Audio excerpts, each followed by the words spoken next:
After my dad passed away, we attended a celebration of life for him that was put on by his publisher, Hay House in Orlando.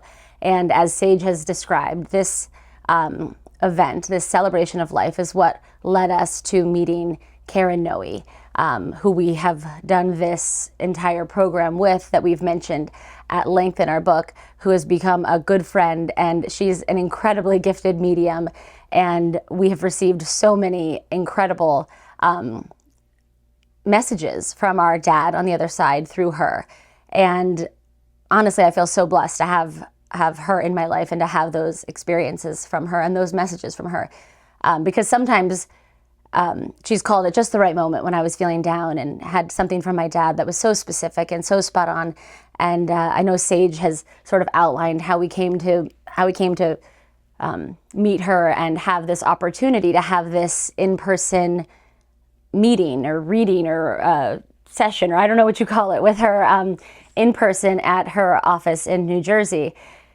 So after Saje and I had met her, actually maybe it was just, no, yeah, after Saje and I had met her in Orlando at the Celebration of Life in September, the end of September,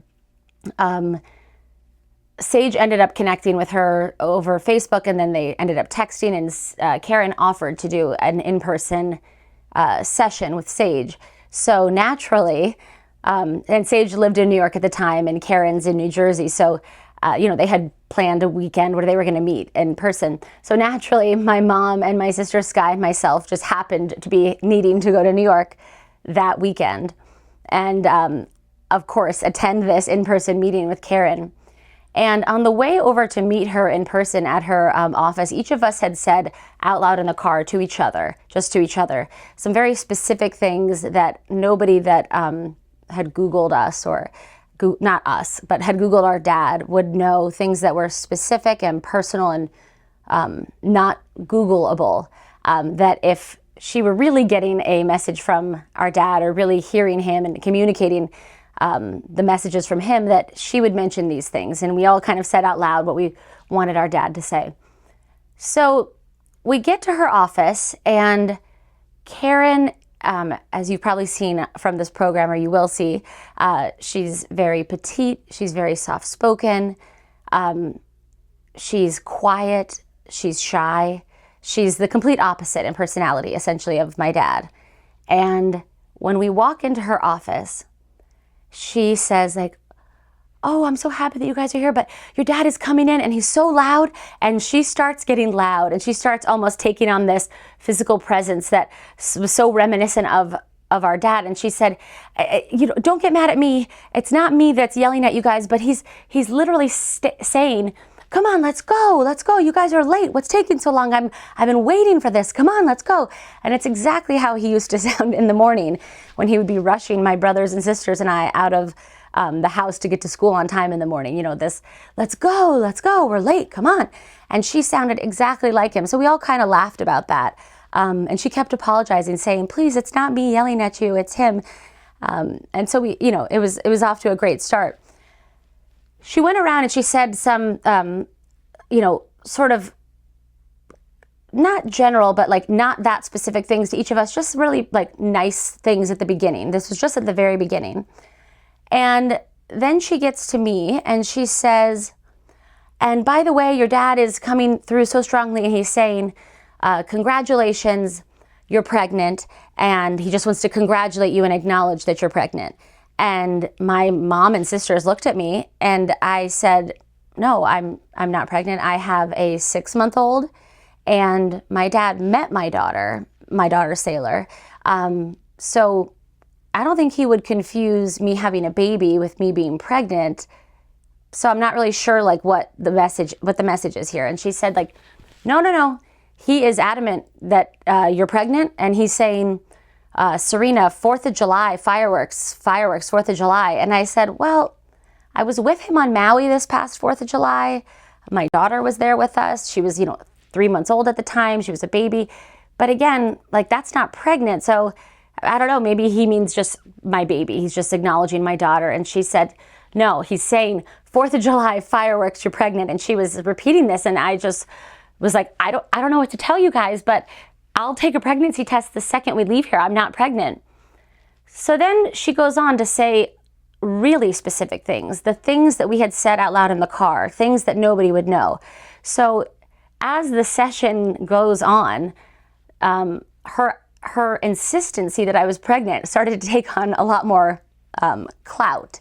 And so we left, after we wrapped up and we had this incredible experience with her, we left her office and I stopped and got a pregnancy test and took it right then. And I was pregnant. And I had no idea. It was the first day I could have even essentially found out that I was pregnant. I had no memory of even the possibility of becoming pregnant. But at my dad's celebration in Orlando, when I met Karen, apparently, a couple margaritas after the celebration for my dad's life, and one thing led to another. I didn't even think that I could get pregnant at the time without being too graphic. Because once you have a baby and you're breastfeeding, it's just every woman knows that it's not something that you expect is going to happen that fast. So anyway, when we got back from New York, I immediately scheduled an appointment with my doctor. And the first measurement they take is always the most accurate, and that measurement is the one that they use to determine your due date. And at that appointment, when I got back from New York, and I had the due date calculation done based on the measurement of the baby, I was told that my due date was the 4th of July. For Karen to be the one to tell me before I even thought it was a possibility, before I even knew myself, that not only was I pregnant, but that there was something about the 4th of July associated with this baby that my dad was telling her to tell me. And then to find out that I was expecting a baby and the due date was the 4th of July was just mind-boggling to me. And it was definitely a very clear communication from him on the other side that he's still present and he's still involved in our lives, and maybe he even knows more than we even know, being in this human form. And it was such an incredible moment, but it actually got even crazier, if you want to call it crazy, when I was in labor on the 1st of July.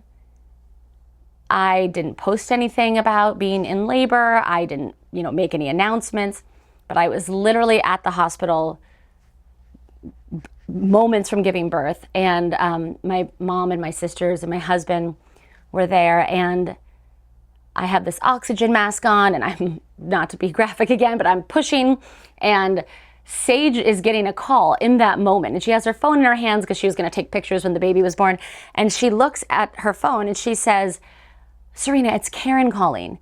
And I mean, I'm like having this baby like right then, and I pull off my oxygen mask and I say, "Answer it." And she literally answers the phone and says, "Hey, Karen, like, what's going on?" And Karen says, "Sorry to bother you, but your dad was like insistent I call in this moment. And like, he said that, he said to call you, even though this is for Serena, but he said that like Serena wouldn't be able to answer the phone right now. So he said to call you. I had to call you, Sage, right in this moment."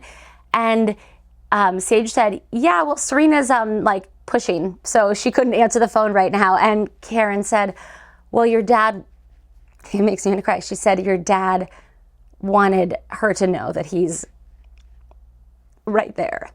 And she called at the exact moment, and it was just, again, such a confirmation that he was still communicating and present from the other side. And my daughter, Windsor Wayne, was born on the 1st of July, and her due date was the 4th. And I just think it was just such an incredible experience, having that entire pregnancy told to me, essentially from my dad after he passed away, up until the moment of her birth, him letting me know that he was still with me and with all of us. And I'm so grateful to have had that experience. And one of the things I want to say briefly about a lot of the signs and the communications and the messages that we received after my dad passed away, not all of them came through Karen or through a medium or through a psychic. A lot of them, a huge huge number of them for each of my family members and myself came from this sort of internal feeling or intuition, and this sort of like thought that would just pop into my head. Or suddenly, I remember one time I took my daughter for a walk and I was just thinking about my dad, and I was feeling so overwhelmed, and I stopped to take a picture of my daughter in the stroller because she was doing something cute, and on the sidewalk where I stopped, carved into the cement, was Wayne with a heart. Like somebody had carved their name when the cement was drying. There were so many things like that took place.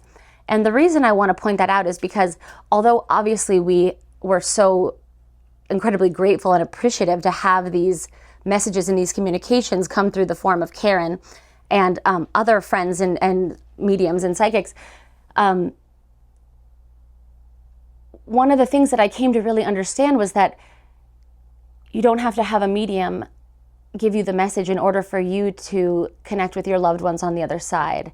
That many times it was something that came from, not a medium or psychic, but something that just came from a really incredible synchronicity or a really incredible sort of intuition or feeling. And I believe that one of the reasons that, and Saje and I write about this at length in our book, one of the reasons that we received so many signs and so many messages was not because Wayne Dyer was our father and he's this great spiritual guy and he's got more like spiritual ability than other people's loved ones on the other side. Although I'm sure he would like us to think that. I think that one of the reasons we received so many signs and communications and messages is because we were never not expecting them. We were never doubting that they would happen. Maybe in the first day that he passed away, in the first few hours when I was asking for that first sign, I had a moment or two of doubt. But truthfully, we were really raised on this idea that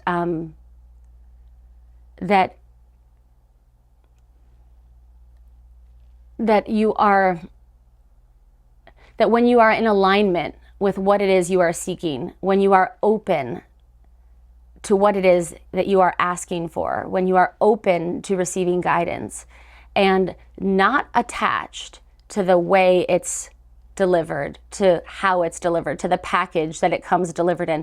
In other words, when you're open to just receiving and you surrender the attachment to the how and the when and the why, you're able to get so much more,